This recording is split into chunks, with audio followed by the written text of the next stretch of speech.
J'espère que vous allez bien, j'espère que vous vous portez bien. Le bras de fer entre la France et l'Algérie se poursuit, notamment autour de la question de l'expulsion des migrants algériens en situation irrégulière ou impliqués dans des actes de délinquance et d'insécurité et faisant l'objet d'une obligation de quitter le territoire français. Le bras de fer continue pour la troisième fois. Pour la troisième fois début de cette année 2025, l'Algérie a renvoyé vers la France un de ses ressortissants expulsés pourtant par les autorités françaises. L'Algérie a refusé d'admettre l'un de ses ressortissants sous OQTF, sous obligation de quitter le territoire français, malgré que son identité algérienne soit déterminée et démontrée et prouvée. Encore une fois, l'épisode, la question de l'immigration, la question des migrants en situation irrégulière ou des migrants clandestins impliqués dans des actes de délinquance. Il faut encore une fois faire la distinction. La France ne veut pas expulser tous les milliers de migrants algériens qui sont en situation irrégulière sur son sol. Elle cherche à expulser surtout et notamment les migrants en situation irrégulière et qui font des actes de délinquance et commettent des actes d'insécurité. Faut arrêter, faut dire la vérité. Il y a des milliers d'Algériennes et d'Algériens qui sont en situation irrégulière sur le sol français et qui vivent le plus normalement du monde et qui travaillent, qui font des métiers dans la restauration, dans le BTP, dans la livraison, dans le transport, comme les VTC, dans pas mal de domaines, mais qui ne sont pas inquiétés, même quand ils sont contrôlés, parce que ils ne commettent pas des actes de délinquance, ils ne commettent pas des actes d'insécurité. Mais le problème de la France, ce sont les migrants algériens qui commettent des actes de délinquance et des actes d'insécurité. Et aujourd'hui, nous sommes face à une impasse parce que les autorités algériennes ne veulent pas récupérer ces ressortissants. Elles imposent des démarches administratives extrêmement longues et pénibles qui rendent l'expulsion de ces Algériens et Algériens en situation irrégulière et impliqués dans des actes de délinquance et d'insécurité pratiquement impossible. Qu'est-ce qui s'est passé? Alors, il y avait un homme de 30 ans qui a été condamné par la justice. L'information a été rapportée par l'AFP, qui a cité des sources judiciaires. C'est un Algérien âgé de 30 ans qui est muni d'une carte d'identité algérienne valide, c'est-à-dire son identité algérienne a été déterminée, il n'y a aucune suspicion, il n'y a aucun doute possible.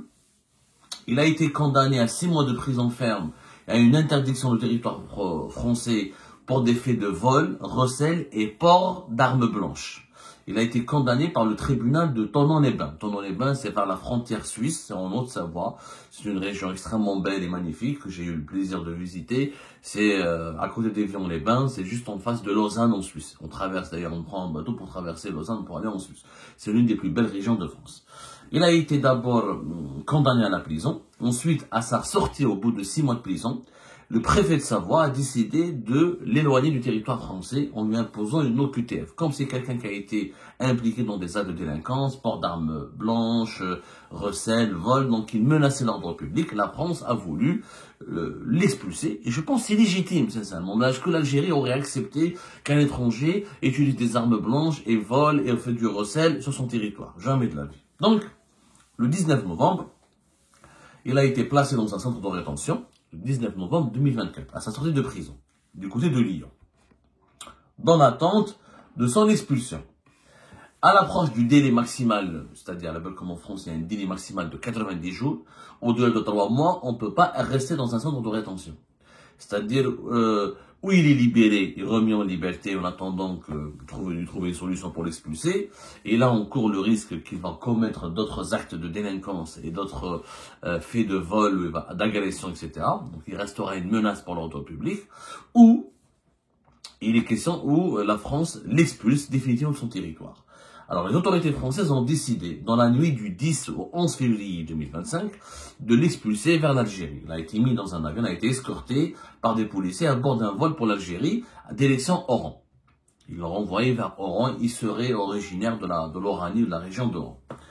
Comme pour Doualem, comme pour un deuxième ressortissant dont nous avons déjà parlé de cela 2 semaines, les autorités algériennes, une fois à l'aéroport d'Oran, eh ben, elles ont refusé de prendre en charge, comment dirais-je, elles ont refusé de l'accueillir ou de l'admettre sur le sol français. Simple, voilà, les policiers algériens, les services de sécurité algériens ont refusé de l'admettre, de le recueillir, de le laisser de l'autoriser à entrer dans son propre pays, puisqu'il est algérien. Il a été décidé de le renvoyer vers la France, alors qu'il dispose d'une carte d'identité en cours de validité. Les autorités algériennes, les services de sécurité algériens, ont justifié cette décision par l'absence d'un laissez-passer consulaire. C'est-à-dire ce fameux document, un laissez-passer, qui est délivré par un consulat algérien en France. Donc, puisqu'il n'y avait pas de laissez consulaire, les autorités algériennes ont estimé que cette procédure d'expulsion était illégale elle était illégale, donc ils ont décidé de le renvoyer à une autre partie de ping-pong vers la France. Donc cet Algérien, il a été immédiatement renvoyé vers la France et il s'est même apparemment rebellé, il a mordu un des agents de sécurité, etc. Il va être rejugé. Donc il a, disons, semé un petit peu l'insécurité, encore une fois, lors de son retour en France. Il sera rejugé, encore une fois, le lundi 17 février prochain, en comparution immédiate pour outrage et violence. Et il a été condamné par le tribunal correctionnel de Lyon à 6 mois d'emprisonnement. En Corse, il va faire 6 mois de prison, encore une fois, et 3 ans d'interdiction du territoire français. Donc il va revenir en prison parce que l'Algérie ne voulait pas de lui, ne voulait pas l'admettre sur son territoire, alors qu'il est algérien. Il a une carte d'identité nationale. C'est une situation extrêmement complexe qui nous rappelle encore une fois plusieurs cas déjà. C'est le cas de Doualem. Il y avait un autre cas aussi, c'était début du mois de février, je crois, d'un autre migrant algérien qui a été expulsé, qui a été dans la région de Nice. Voilà, dans la région de Nice, violence conjugale. Il était impliqué dans une affaire de violence conjugale, etc. Et les autorités françaises ont voulu l'expulser. Et l'Algérie l'a renvoyé encore une fois. C'est le 3e cas. Franchement, c'est le 3e cas. Ça commence à en faire trop pour les autorités françaises. On voit que les autorités algériennes jouent avec les nerfs des autorités françaises. Et du point de vue de la loi, on est totalement perdu. Alors l'Algérie, elle dit son argument, il est simple. Pas de laissez-passer consulaire, pas de laissez-passer consulaire, pas d'expulsion.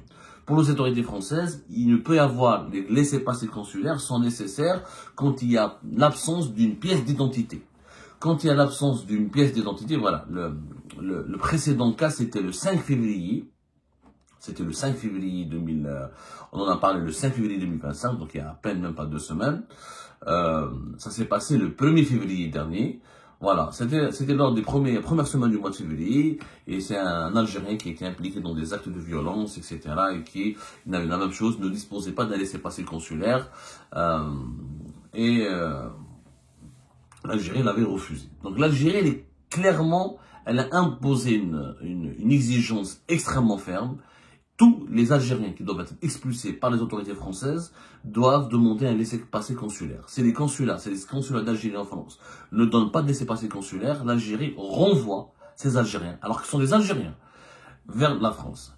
Du côté français, l'attitude algérienne, elle est injuste, elle est illégale et même inamicale et voire incompréhensible, puisque les laissez-passer consulaires, du point de vue français, ils sont exigés uniquement quand il n'y a pas de pièce d'identité, quand il y a un doute sur l'identité de ces ressortissants.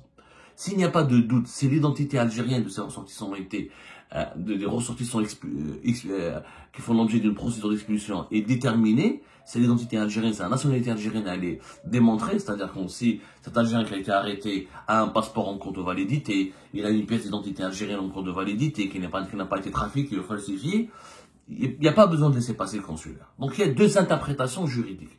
Qui a raison, qui a tort? Maintenant, il faudrait que les juristes nous expliquent.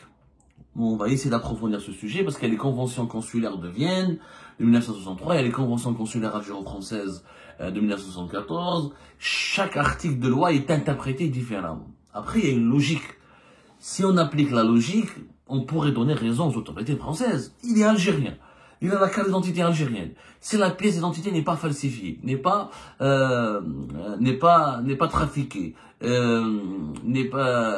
elle est authentique, je ne vois pas pourquoi l'Algérie ne devrait pas accepter ses propres ressortissants.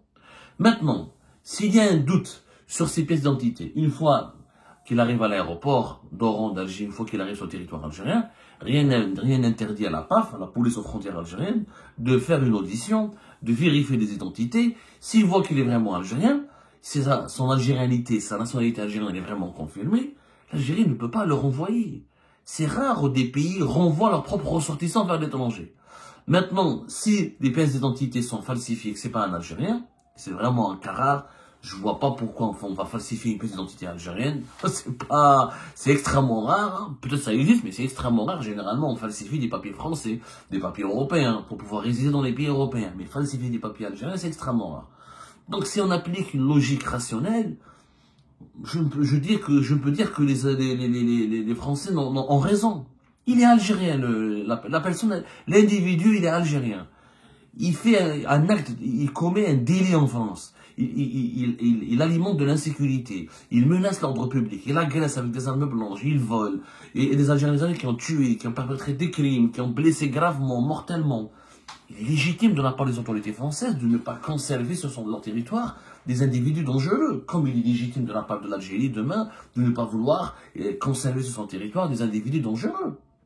L'Algérie ne ménage pas aussi, n'accorde aucun crédit, ni aucune concession, ni aucun répit, ni aucun sursis aux étrangers qui commettent des délits sur son territoire. Pourquoi la France devrait faire de même?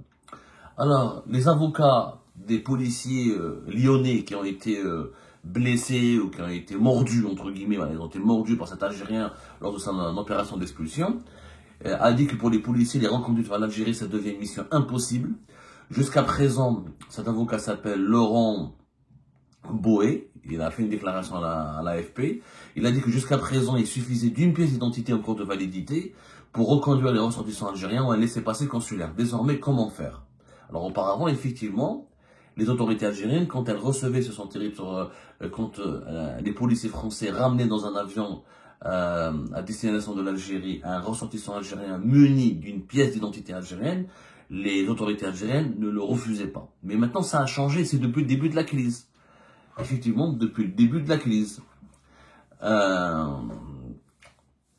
Et on a l'impression que peut-être les autorités algériennes se vengent contre les autorités françaises ou veulent déstabiliser les autorités françaises au fond du chantage, tout simplement aux autorités françaises en utilisant la question migratoire, les problèmes de la question des expulsions des migrants dangereux. C'est un obstacle qui n'existait pas avant. En tout cas, selon la version, pour le moment, des autorités françaises. Nous, on va essayer de creuser avec nos sources algériennes pour faire parler les sources les plus proches des autorités algériennes pour qu'elles nous expliquent réellement qu'est-ce qui empêche, est-ce que c'est légal, comment est-ce possible que l'Algérie n'accepte pas ou renvoie ses propres ressortissants munis dans l'identité algérienne, munis de pièces d'identité algérienne et dont l'identité algérienne a été prouvée et démontrée. Un autre avocat a dit que l'Algérie a fait obstacle à son retour alors que ses papiers étaient en règle. Résultat, après sa peine, il va retourner en centre de rétention dans des conditions déplorables. Même l'avocat de cet Algérien de 30 ans qui s'appelle Filvrit Grinipé, il a qualifié cette situation d'ubuesque. L'avocat de cet Algérien de 30 ans, il leur a dit, écoutez, il est algérien. Il lui-même affirme qu'il est algérien. Il nie pas qu'il soit algérien. Mais maintenant, il a été renvoyé en France.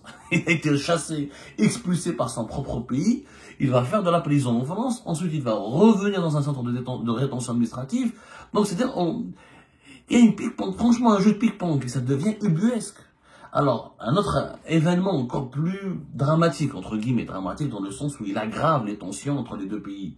Les tensions politiques et diplomatiques. Où, là, on voit qu'il y a des manœuvres du côté de l'Algérie, de se venger vraiment contre la France, de riposter à la France, d'imposer un bras de fer à la France. Air Algérie, la compagnie nationale Air Algérie, selon le ministère français de l'Intérieur, a imposé de nouvelles exigences, des exigences supplémentaires et nouvelles. Dorénavant, Air Algérie, elle demande aux autorités françaises, elle a informé les autorités françaises qu'elle ne va plus accepter à bord de ses avions, des ressortissants algériens faisant l'objet d'une opération d'expulsion, c'est-à-dire accompagnés par des policiers français qui doivent les reconduire vers l'Algérie, s'ils ne sont pas munis d'un laissez-passer consulaire. Air Algérie, elle-même, elle refuse maintenant d'embarquer, elle refuse l'embarquement à bord de ces avions de migrants algériens qui ne disposent pas de laissez-passer consulaire. C'est-à-dire que Air Algérie ne veut pas prendre dans ses avions, ne veut pas prendre à bord de ses avions des migrants algériens qui n'ont pas de laissez-passer consulaires délivrés par les services consulaires d'un consulat attitré de l'Algérie sur le territoire français. Et donc, il n'est pas question pour l'Algérie de prendre ces migrants-là. Ça a énervé le ministère intérieur de la français qui a fait un communiqué au niveau du cabinet du ministre français de l'Intérieur, Bruno Retailleau. Cette exigence supplémentaire et nouvelle déroge aux accords franco-algériens, le document d'identité en cours de validité permettant à lui seul de réaliser des éloignements de migrants algériens expulsés par la France. Donc, le ministère de l'Intérieur français, maintenant, il a imposé la riposte à Algérie, il a demandé aux policiers français, si la compagnie algérienne se pose à l'embarquement d'un ressortissant expulsé, une attestation devra être systématiquement demandée par les forces de l'ordre au chef d'escale de la compagnie. En cas de refus de délivrance d'un écrit, l'identité du chef d'escale devra être relevée.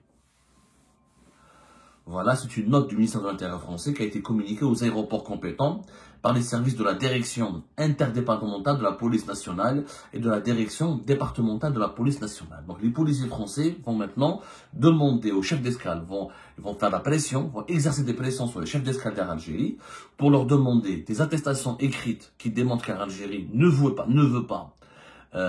pas emmener à bord de ces avions ces migrants algériens expulsés par les autorités françaises. Et si cette attestation écrite n'est pas remise par le chef d'escale, et ben les policiers vont prendre l'identité du chef d'escale. C'est une menace de le prendre pour l'identité du chef d'escale va être relevée, doit être relevée. Mais le ministère français de l'Intérieur ne dit pas pourquoi.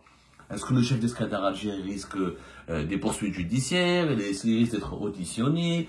Est-ce qu'il risque d'être convoqué? Donc Air Algérie se retrouve elle aussi au cœur de la bataille diplomatique et politique algéro-française autour de la question des migrants clandestins éloignés qui doivent être éloignés du territoire français. C'est devenu franchement un feuilleton interminable et un feuilleton très dangereux, très tendu. C'est vraiment extrêmement tendu. On ne peut pas continuer comme ça. Il faut vraiment qu'on trouve des solutions apaisantes qui permettent de préserver les droits des deux pays, les droits des ressortissants algériens et qui vivent en France, mais tout en garantissant le droit à la France de se protéger sa sécurité publique et son ordre public. Il faut revenir à la raison. On ne peut pas, l'Algérie on ne peut pas, nous les Algériens, continuer à refuser l'entrée à notre pays de nos propres ressortissants. On ne peut pas continuer à être comme ça, à renvoyer nos ressortissants comme s'il s'agissait de colis d'Amazon ou de colis de la Poste ou de simples marchandises. C'est des êtres humains. Ils sont Algériens. Ils ont commis des torts en France. À partir de moment, dans ce cas-là, c'est pas comme Doualem. Dans l'affaire Doualem, l'Algérie a eu raison finalement. Puisque la justice française en a donné raison à l'Algérie. Puisque Doualem n'avait pas été jugé, n'avait pas fait l'objet d'une procédure judiciaire, n'avait pas fait l'objet d'un verdict de la justice française. C'est pas le cas de ce délinquant. Il faut dire c'est un délinquant de 30 ans. Il a été condamné à 6 mois de prison ferme. Donc sa culpabilité, elle a été confirmée par la justice française. Il agressait avec des armes blanches pour voler. Donc c'est un délinquant. Il a même attaqué des agents de la police française. Donc, c'est pas comme Doualem. L'Algérie ne peut pas dire, ah, mais il n'a pas été jugé, ses droits n'ont pas été respectés. Il a fait l'objet d'une procédure judiciaire. Il a terminé sa peine de prison ferme. Il a écopé de sa peine de prison ferme. Il a effectué sa peine de prison ferme. La France, maintenant, ne veut pas le garder. On ne peut pas forcer la France à garder nos délinquants. C'est pas possible. Comme l'Algérie, comme aucun État étranger ne peut forcer l'Algérie à garder sur son territoire des délinquants étrangers. Donc à un moment donné, je pense dans cette affaire, et on va consulter des sources algériennes pour faire valoir leur version et leur réaction, l'Algérie, elle est dans le tort. Là, elle est dans le tort. Là, elle a eu tort de ne pas de renvoyer ce ressortissant de 30 ans qui est délinquant et qui risque de commettre d'autres agressions, qui va aller en prison maintenant pour 6 mois supplémentaires et qui risque de commettre d'autres actes d'insécurité s'il est libéré ou remis en liberté. Cette tension cette crise et ce climat extrêmement malsain entre l'Algérie et la France devient de plus en plus insupportable et on voit que des êtres humains sont devenus otages, voire des pions utilisés sur cet échiquier politique entre les deux États qui sont confrontés à des divergences et à des tensions inédites et majeures.